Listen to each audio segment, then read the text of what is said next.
ఏదైతే తనకి ప్లస్ అయ్యి తన ప్రధానమంత్రిగా 15 సంవత్సరాల నుంచి ఆల్మోస్ట్ కంప్లీట్ చేసుకోబోతున్న మోడీ గారికి అదే ప్రసంగాలు మైనస్ అవుతున్నాయని చెప్పి ప్రతిపక్షాల నుంచి వినిపిస్తుంది. అంటే ఒక వ్యక్తికి ఏదైతే అదే ఉంటుందో అది వాస్తవం. కానీ ఇంకో విషయం ఏంటంటే మోదీ గారు ఎక్కడ తలబడరు. సో అక్కడ మీకు అనిపించి ఒక తప్పుడు ప్రచారం. ఎందుకంటే మోదీ గారు ఏ వేదికలు ఎక్కినా ఆయనంత మంచి ఫీచ్ ఇచ్చే దేశంలో నాయకులు లేరు. ప్రతిపక్షాలలో ఎవరన్నా ఒకరిని మాట్లాడతాం. మోదీ గారు అంతా కాంగ్రెస్ పార్టీ సొంత నాయకులే మెచ్చుకున్న మోదీ గారు. ఎందుకంటే ఎంత మంచిగా కొడతారు మోదీ గారు వేదికల మీదకి ఎక్కి. అట్లాంటి నాయకుడు దేశంలో మా కాంగ్రెస్ పార్టీలో పుట్టారని చెప్పి హైదరాబాద్లో పోటీ చేసిన మన ఎవరు కాంగ్రెస్ పార్టీ ఒక నాయకుడు ఉంటారు, ఆయన కూడా చెప్పిన సందర్భాలు ఉన్నాయి. అంటే నాంపల్లి కన్స్ట్రక్షన్ పేరు ఉంటుంది, నాకు అంత ఐడియా లేదు. సో ఆ వ్యక్తి కూడా చెప్పారు రాహుల్ గాంధీ ఒకవేళ మోదీని ఢీకొడతా అంటే ఢీకొట్టలేడు, అంతటి వ్యక్తిని రాలేడు. ఎందుకంటే స్పీకరు ఇప్పుడు నువ్వు మిగతా వాళ్ళు ఏదైనా రాసుకుంటారు, కానీ నరేంద్ర మోడీ గారు ఏది రాసుకోరు, ఏది మాట్లాడరు. ఏంటంటే కావాలని తప్పుడు ప్రచారం చేసి సోషల్ మీడియాలో ఆయన వయసు అయింది, లేకపోతే మొన్న అంతకుముందు శ్రీరామునికి ఏదో జెండా ఎగిరించారు చేతులు వణుకుతారని చెప్పి కామెంట్లు పెట్టారు. ఇప్పుడు ఆయన ఎప్పుడు కూడా అట్లా చేయరు. అక్కడ దేవుని భక్తితో ఆయన ఆ రకంగా చేశారు తప్ప మోదీ గారు మంచి ఎనర్జీ మీద ఉన్నారు. ఇది ఇప్పుడున్న మిగతా నాయకులు 30%, 30 ఏళ్ళు 40 ఏళ్ళు ఉన్న ఈ లీడర్స్ కన్నా ఎక్కువ పనిచేసే గొప్ప నాయకుడు నరేంద్ర మోడీ గారు. కాకపోతే వీళ్ళు ఏంటంటే ఏది చేతగాక వ్యక్తిగతమైన టార్గెట్లు చేసి మోదీ గారి ఇమేజ్ డ్యామేజ్ చేద్దాం, యువతరం కోసం మోదీ గారు తగ్గింది కదా, కావాలని సెల్ఫీ వీడియోలు తీస్తున్నారు కదా, రకరకాల ట్రోళ్ళు వస్తాయి. ఇవన్నీ వేస్ట్. ఎందుకంటే మీకు రాజకీయంగా చెప్పడం అవకాశం లేదు. దేశంలో ఏమైనా తప్పిదాలు కూడా మీకు ఏం అర్థమైతే లేదు. ఎలా ఎదుర్కోవాలని తెలియక ఇలాంటి తప్పుడు ప్రచారం చేస్తారు. కాబట్టి నరేంద్ర మోడీ గారు ఉన్న రోజులు ఆయన అలాగే ఉంటాడు. ఆయన ఎక్కడ వయసు అయినట్టు కొట్టారు, అదంతా మీరు తప్పు ప్రచారం. ఇంకో విషయం ఏంటంటే మీరు మోదీని మించినట్టు పనిచేసే విధానం మీకు దమ్ముంది ఎవరికన్నా లేదు. మోదీని ఇట్లాగా దేశాన్ని అభివృద్ధి చేద్దామన్న ఆలోచనతో మీకు ఏమన్నా లేవు. ఏది లేక వ్యక్తిగత టార్గెట్లు తప్ప మోదీని ఎంతసేపు కాంగ్రెస్ పార్టీ జైరామ్ రమేష్ గారు వీళ్ళు ఎవరైనా కానీ వ్యక్తిగతంగా టోల్ చేసి ఆయన పైన ఇట్లా తప్పు ప్రచారం చేస్తారో అన్ని రోజులు భారతీయ జనతా పార్టీ దేశంలో అధికారం ఉంటుందో గుర్తుపెట్టుకోండి. ఎందుకంటే వ్యక్తిగతంగా ఇచ్చిపోయి మీకేమైనా ఉంటే దేశంలో ఏమైనా తప్పిదాలు ఉంటే దాని మీద మాట్లాడి ప్రజలు మిమ్మల్ని గుర్తిస్తారు తప్ప వ్యక్తిగతమైన ఆలోచనతో మోడీ గారి మీద అన్ని తప్పుడు ప్రజలు చేసినా మీకు ప్రజల అవకాశం ఏరని నేను ఈ సందర్భంగా తెలియజేస్తున్నా. ఇకనైనా మీ బుద్ధిని మార్చుకోవాలని చెప్పి జైరామ్ రమేష్ కావచ్చు, ఎవరైతే కాంగ్రెస్ పార్టీ అధికార ప్రతినిధులు అక్కడ ఢిల్లీలో ఉంటో వాళ్ళందరూ కూడా కావాలని వాళ్ళు ఏంటంటే వాళ్ళు ఇళ్ళలో పనిచేసే వాళ్ళు కాకుండా జైరామ్ రమేష్ కానీ మిగతా వాళ్ళు కూడా ఆ రకంగా ఉన్న వాళ్ళు సోషల్ మీడియా వాడుకొని తప్పుడు ప్రచారం చేస్తా ఉన్నారని నేను అనుకుంటున్నాను. ఎర్రకోటపై అత్యధిక సార్లు జాతీయ జెండా ఎగురవేసిన ప్రధానిగా మీరు ఎలా చూస్తారు? అది రికార్డే కదా. ఇప్పుడు ఆయన ఇంకోటి ప్రతిసారి కూడా ఆయన కొత్త లుక్తో రావటం, కొత్త సందేశాన్ని ఇచ్చి ఇప్పుడు మొన్న కూడా యువతరానికి ఇప్పుడు ఏదైతే ఇప్పుడు మన బయట ఏవైతే ఉంటాయి కదా, మన ఏమంటారు అవి కోచింగ్ సెంటర్లు ఉన్నాయి కదా, ఇప్పుడు దానివల్ల యువతరాన్ని తప్పుదో పట్టిస్తారని మోదీ గారు గ్రహించి ప్రభుత్వమే మీ మధ్యతరగతి కుటుంబాల కోసం భారం పడకుండా చేస్తామని అట్లా చేయాలి.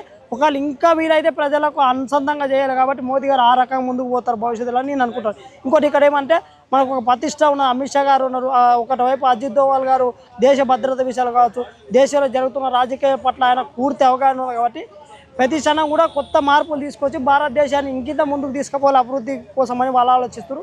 వీళ్ళకి ప్రతిపక్షాలకు ఎంతసేపు ఒక రాజకీయంగా ఎదుర్కోలేక వేరే సమస్యలు ఉన్నాయి, ఆ సమస్యలను ప్రజలకు వివరించలేక మోదీ పైన కావచ్చు ఇట్లా వ్యక్తిగతమైన టార్గెట్లు చేసి అమిత్ షా కానీ మోడీ కానీ డ్యామేజ్ చేయాలనుకోలేదు. ఎందుకంటే మీలాక తిని పనుకుని విదేశాలకు పోయి ఎప్పుడు పడితే అప్పుడు రాహుల్ గాంధీ లాగా 24/7 రాజకీయం చేస్తారు. ఎందుకంటే వాళ్ళు ఆ రకంగా పనిచేసినాక ఇలా బీజేపీ దేశవ్యాప్తంగా ఎదిగింది. కాకపోతే మీలాగా 100 ఏళ్ళ పార్టీ లాగా చెప్పుకొని ఫ్యామిలీ రాజకీయం చేసే చరిత్ర లేదు. బీజేపీలో వారసత్వ రాజకీయం లేదు. కానీ వీళ్ళకి ఏ పాలసీ లేక మోదీని వ్యక్తిగతంగా టార్గెట్ చేసిన రోజులు ఈ దేశంలో భారతీయ జనతా పార్టీ ఉంటుందని నేను అనుకుంటున్నాను. ప్రపంచ దేశాలలో మోడీ లాంటి నాయకుడు మా దేశానికి కావాలని అంటున్నారని పబ్లిక్ అంటున్నారు, మీరేమంటారు? 100% మనం ఇప్పుడు మన ప్రపంచానికి ఎక్కడ కూడా మోడీకి ఇచ్చే ఆదరణగా మనం చూస్తున్నాం కదా. ప్రపంచ దేశంతో మనం అన్ని వాణిజ్య సంబంధాలు ఏ దేశంతో కూడా ఎలాంటి ఘర్షణ ఉన్నా కూడా మనకు కావాల్సిన మనం తీసుకుంటాం, విదేశాలకు కావాల్సిన మనం ఇస్తున్నాం. ఆ రకంగా ఇప్పటి వరకు నేను ఒకప్పుడు భారతదేశ ప్రధానమంత్రి వేరే దేశాలకు పోతే ఏ లెవెల్ గౌరవం ఇచ్చారో మనం చూస్తాం. ఈరోజు నరేంద్ర మోడీ విదేశాలకు పోతే ఏ రకంగా రిసీవ్ చేసుకుంటారో మనం అందరూ చూసాం. కాబట్టి ఇక్కడ విషయం మనం అర్థం చేసుకోవాలి. యూపీఏ గవర్నమెంట్లో ఎవరైతే మన్మోహన్ సింగ్ ప్రధానమంత్రి కూడా ఒకవేళ విదేశీ ఎవరైనా అక్కడ ఉన్న ప్రతినిధులు మనకు రాష్ట్రపతి కావచ్చు, ఒకవేళ అధ్యక్షులు ఎవరు ప్రెసిడెంట్లు వచ్చినప్పుడు ఇక్కడ ముందు కలవాల్సిన ఎవరు ప్రెసిడెంట్నో లేదంటే ప్రధానమంత్రి కదా. కానీ సోనియా గాంధీని కలిసే సిచ్యువేషన్ ఉంది. కానీ ఈరోజు అట్లా లేదుగా. భారతదేశం ప్రపంచం అంతా భారతదేశం అంటే ఏందనేది తెలిసిపోయింది, విశ్వగురువులా మారింది. కాబట్టి దీన్ని ఎదుర్కోలేక విదేశాలతో కొంతమంది అమెరికా డిప్యూటేస్లతో కలుసుకొని ఇక్కడ ఉన్న కాంగ్రెస్ పార్టీ నాయకులు ఫండ్సింగ్ తెచ్చుకొని ఈ రకంగా తప్పుడు ప్రచారం చేసి బీజేపీ డ్యామేజ్ చేయాలనుకో చేయలేరు. మీకు ఏదన్నా ఒకవేళ అవకాశం ఉంటే ఈ దేశంలో ఏదైనా తప్పిదాలు ఉంటే దాన్ని వెలికి తీసి ప్రజల ముందు పోతే బాగుంటుంది. కానీ రాహుల్ గాంధీ అనే వ్యక్తికి ఇప్పుడు చెప్తున్నాం ఈ జన్మకు రాహుల్ గాంధీకి రాజకీయం చేయడానికి శాత అసలు ఎంపీ కూడా గెలవలేదు భవిష్యత్తు. ఎందుకంటే ఏదో కొంతమంది ఓట్ల కోసం బానిసలా మారి కాంగ్రెస్ పార్టీని అక్కడ గెలుస్తారు తప్ప వచ్చి హైదరాబాద్ ఓల్ సీట్లో పోటీ ఏమని రాహుల్ గాంధీ పోటీ చేస్తారా? దమ్మైతే అసలు గెలవగలుగుతారా? గెలవాడు. తననే తను గెలిపించుకోలేను, దేశాన్ని ఏం గెలిపిస్తే దేశానికి ఏం ప్రథమ అవుతుంది. నేనేమంటున్నా కాంగ్రెస్ పార్టీలో ఎంతోమంది సీనియర్ నాయకులు యువ నాయకులు అట్లాంటి వాళ్ళకి అవకాశం ఇవ్వరు.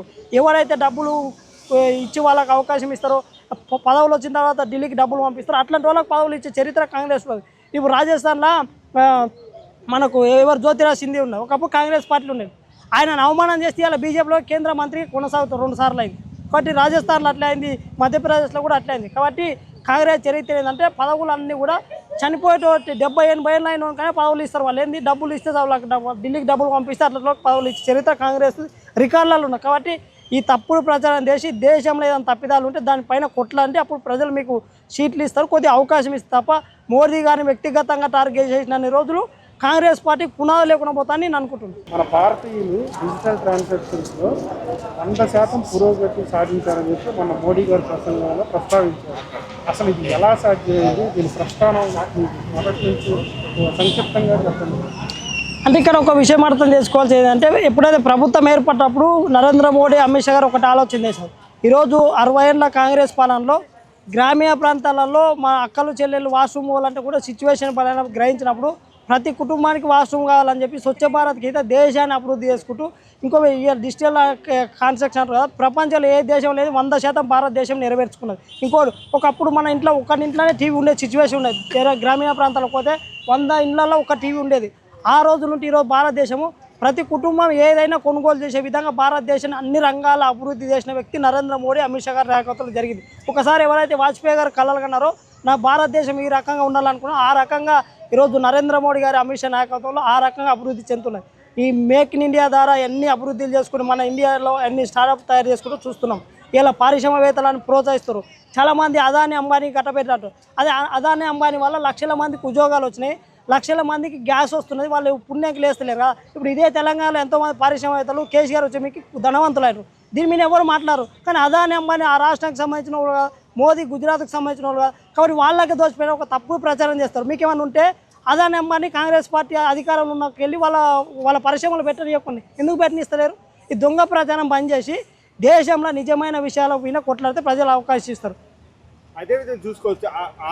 ఇప్పుడు మోడీ నిజాయితీగా ఉన్నాడు, బిజినెస్ మ్యానే రాజకీయం నడిపించలేదు అని అంటున్నారు. కానీ బిజినెస్ మ్యాన్ ఆ రోజు ఏదైతే నోటీసులు ఆర్బీ గవర్నర్ నోటీసులు ఇచ్చినమ్మటే మరి నైట్ గవర్నర్ ఆర్బీ గవర్నర్ ఎందుకు మార్పిచ్చారు మరి ప్రధాని అన్న? అయ్యో అదేదో కారణం కానీ ఇంకో పాయింట్ చెప్తే నోటీసులు ఇచ్చినారనే మార్చారని అంటున్నారు కదా. అయ్యో అది రఘునాయ్ నాయుడు మార్చేసి అప్పటికప్పుడు పటేల్ తెల్లారేలోపు ఎందుకు పెట్టాల్సి వచ్చారు అంటే పెద్దోళ్ళకి ఎప్పుడైతే నోటీసులు ఇచ్చాడో మరి మోడీ కూడా అమ్ముడుపోయినట్టేగా. మరి ఇది 100% తప్పు. ఏంటంటే తప్పు ప్రజలు మీరు ఏమంటారు అంటే ఎవిడెన్స్ ఉంటే ప్రజల ముందు పెట్టవచ్చు, తప్పు లేదు. ఇప్పుడు ఒక మోదీ గారు అవధానికి ఏదైనా కట్టపెట్టిన అన్నప్పుడు ఎవిడెన్స్ ఉంటే ప్రజల ముందు పెట్టవచ్చు, ప్రజలు సాగతీస్తారు. ఇప్పుడు మోడీ పెట్టిన ప్రజలు అంటే చాలా మంది ఇది అంటే బయటికి చెప్పుకోలేకపోతున్నారు నిజంగా జరిగిందని.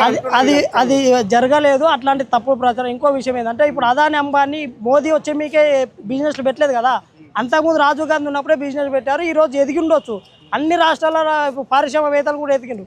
కానీ వీళ్ళు ఏంటంటే ఆ అదాని వల్ల ఏది గుజరాత్కు సంబంధించిన వ్యక్తి కాబట్టి వాళ్ళని డెవలప్ చేయడం తప్పు ప్రజలు. ఇప్పుడు మన తెలంగాణ ఉదాహరణ తీసుకుంటే రాజకీయ నాయకులు ఒకడు ఎమ్మెల్యే అయితే నన్నాములు భూ కబ్జాలు దందాలు చేస్తారు. మళ్ళీ ఇప్పుడు గుజరాత్లో నరేంద్ర మోడీ గారి ఆ ఫ్యామిలీ ఉన్నదా? లేదు కదా. యోగి చూసుకో, యోగి ఫ్యామిలీ ఉన్నదా? లేదు. అరే వాళ్ళు పేదరికంతో ఇంకా యోగి ఫ్యామిలీ ఒక చిన్న టీ స్టాల్ పెట్టుకొని వాళ్ళు అక్కడ నడిపే అవకాశం మనతో ఉంటుంది. ఒక ముఖ్యమంత్రి 2 సార్లు 4 సార్లు ఎంపీకి గెలిచిన వ్యక్తి ఆ సిచ్యువేషన్ ఉంటుంది. కాబట్టి ఇదంతా తప్పుడు ప్రచారం. ఈరోజు భారతదేశం అంటే వికసిత్ భారత్గా ఎదుగుతున్నది, ఆ రకంగా ముందుకు పోతున్నది. అదేవిధంగా ఏదైతే అమౌంట్ కూడా ఇక్కడ మన దేశం నుంచి ఇతర దేశాలకు వెళ్ళే అమౌంట్ ఇంతే ఉండాలి అని చెప్పేసి ఆ రోజు ధర్నా చేసిన ముఖ్యమంత్రిగా ఉన్నప్పుడు మోడీ అంత ధర్నా చేసినప్పుడు ప్రధానమంత్రి అయినానికి దాన్ని డబుల్ ఎందుకు చేయాల్సి వచ్చింది? అరే డబల్ అంటే మన దేశం ఎదుగుతున్న రకరకాల అవతల దేశానికి ఎదగటానికి మన డబ్బు ఎందుకు పంపించాల్సి వచ్చింది? మన డబ్బు అంటే ఇప్పుడు మనం కొనుక్కోమా ఏం చేయమా, ఇప్పుడు దేశం అభివృద్ధి అని కొన్ని విషయాలలో ముందుకు పోతూ ఉంటారు. ఆ ప్రతిదాన్ని మనం భూతత్వాలు పెట్టి చూడటం వల్ల తప్పుదాలు ఉంటాయి. నేను అనేది అదే మన దేశంలో గవర్నమెంట్ స్కూల్ 9 స్కూల్ మొత్తం బంద్ చేశారు. రోజుకి 2 స్కూల్ బంద్ చేశారు. దీని గురించి ఏమైనా చెప్తారు మీరు? ఇది నువ్వు ఏమంటే ఇప్పుడు ప్రతి రాష్ట్రంలో ఉన్న రాష్ట్ర ప్రభుత్వాల ఈ స్కూళ్ళు ఎట్లా చూసుకుని తెలంగాణలో ఏం బడ్జెట్ కేటాయిస్తున్నారో ఈ స్కూళ్ళకి చూడ ఒక విషయం చెప్పు. అరే చెప్పి తెలంగాణకు వదిలేసాయి. దేశవ్యాప్తంగా 90,000 స్కూళ్ళు బంద్ చేశారు బీజేపీ గవర్నమెంట్. తర్వాత రోజుకి 2 స్కూల్ బంద్ చేస్తున్నారు. బీజేపీ నీకు బీజేపీ గవర్నమెంట్ బంద్ చేసిన రూల్స్ ఏమన్నా కానీ అన్ని ఇప్పుడు నేను ఏమంటే ఈ స్కూల్ అనేది రాష్ట్రాల పరిధిలో చూసుకోవాలి. కేంద్రం ఇప్పుడు కేంద్ర సైనిక స్కూల్ ఉంటుంది, అది కేంద్రం చూసుకుంటుంది. కేంద్ర విద్యాలయాలు ఉన్నాయి, కేంద్రం చూసుకుంటుంది. రాష్ట్ర పరిధిలో ఉన్న ఈ స్కూల్ రాష్ట్ర ప్రభుత్వాలు కరెక్ట్ చేస్తే రాష్ట్ర పరిధిలో చూసుకోవాలని కేంద్రం ఇప్పుడు నరేంద్ర మోడీ చూసుకోవాలనే రూల్స్ కాదు. ఇప్పుడు తెలంగాణ రాష్ట్రంలో తెలంగాణ ముఖ్యమంత్రి అభివృద్ధి ఏమను ఇప్పుడు ఇప్పుడు 10 సంవత్సరాలు వాళ్ళు చేయలేదు, ఈ రోజు కూడా చేయలేదు. ఇది పట్టించుకోరు. మనం ఏది చేసినా మోడీ చేయాలంటే ఏదైతే ఇస్తారు, ఇది తప్పు కదా. విదేశాలతో ప్రస్తుతము బంగ్లాదేశ్ గురించి తర్వాత అది ఆ పరిస్థితితో పోల్చుకుంటున్నాం. ఇంతకుముందు మన్మోహన్ సింగ్ ఉన్నప్పుడు చైనా, అమెరికా, జపాన్ ఉండే.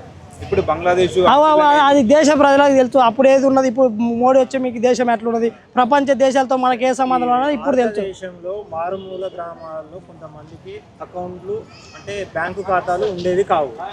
ప్రధానమంత్రి నరేంద్ర మోడీ వచ్చిన తర్వాత జన్ధన్ యోజన అనే దాని మీద కొంతమందికి బ్యాంక్ అకౌంట్లు తీసి ఇచ్చాడు. దాని మీద బ్యాంకు కాదు వాస్తవం, వాళ్ళకి తెలియని సిచ్యువేషన్ ఉండేది. అన్న ప్రభుత్వం కాంగ్రెస్ హయాంలో ఏదైనా పథకం రావాలన్నా 10 మంది అధికారుల చేతులకు వెళ్ళి ఇంటికి వచ్చేది. ఎందుకంటే ఇంటికి వచ్చేది 0 ఆ రకంగా ఉండేది. కోట్లాది మందికి ఇవాళ అకౌంట్ తెలిసి అసలు తెలియని వాళ్ళకి కూడా ఇవాళ జన్ధన్ ఖాతా కింద అకౌంట్ తెరిపించి ప్రతి సంక్షేమ పథకం ప్రభుత్వం ఏది వచ్చినా డైరెక్ట్గా ఎవరైతే బాధితున్నారో ఆ అకౌంట్లోకి వచ్చే సిచ్యువేషన్లో ఈరోజు భారతదేశం ఎదిగింది. కాబట్టి మీరేమంటారు అంటే తప్పిదాల మీద తప్పిదాలు చేసి మాట్లాడుతారు. ఈ 70 ఏళ్లలో ఇన్ని పనులు చేయని వాళ్ళు ఎవరు అంటారు అంటే చేయలేదు కదా. 60 ఏళ్ళు పాలించిన మీకు ఏ రోజుగా ప్రజలను పట్టించుకుంటే ఈ సిచ్యువేషన్ భారతదేశంలో ఉండకపోరు. కాకపోతే ఇప్పుడు భారతదేశం మోడీని ఎదుర్కోలేక ఎన్నో అవస్థలో ప్రచారం చేస్తారు. మీకేదైనా ఉంటే వాస్తవాలను చూడండి. ఇక ప్రజలు ప్రతి గ్రామంలో ఇవాళ డిజిటల్ ట్రాన్సాక్షన్ ఇంత వేరే జరుగుతున్నా అంటే అసలు చదువు లేదు, సంబంధం లేని వాళ్ళ విషయాలు కూడా చిన్న టీ స్టాల్ పెట్టుకున్న వాళ్ళు కూడా ఆ రకంగా వచ్చిందంటే మన భారతదేశం ఎదుగుతున్నది. కొన్ని తప్పిదాలు ఉంటాయి. పేదరికం అంటే ఇంకా ఉండదు, నీ పేదరికం మొత్తం పోలేదు, కానీ ఇంకా ఇప్పుడు అభివృద్ధి చెందుతున్న దేశం కాబట్టి ఇంకా చెందాల్సిన అవసరం కూడా ఉండదు. కాకపోతే ప్రతిపక్షాలు ఎప్పుడు కూడా ఇవన్నీ చేయలేదు కాబట్టి నరేంద్ర మోడీ ఈ రకంగా చేశారు కాబట్టి తప్పుడు ప్రచారం చిన్న తప్పుడు ప్రచారం తీసుకొచ్చి నరేంద్ర మోడీని డ్యామేజ్ చేయాలనుకుంటే మీరే డ్యామేజ్ అవుతారు అనే విషయాన్ని ఈ సందర్భంగా చెప్తున్నా. భవిష్యత్తులో మీరు ఎప్పుడైనా ఆలోచన చేయాలంటే దేశ అభివృద్ధి కోసం మేము ఎలాంటి ప్రణాళికను రచించి ప్రజల ముందుకు వస్తే ఉచిత పథకాల పేరు మీద కాకుండా ప్రజలకు అవసరం ఏందో తీర్చుకుంటే బాగుంటుందని కాంగ్రెస్ పార్టీ కావచ్చు మిగతా ప్రతిపక్షాలకు చెప్తాను.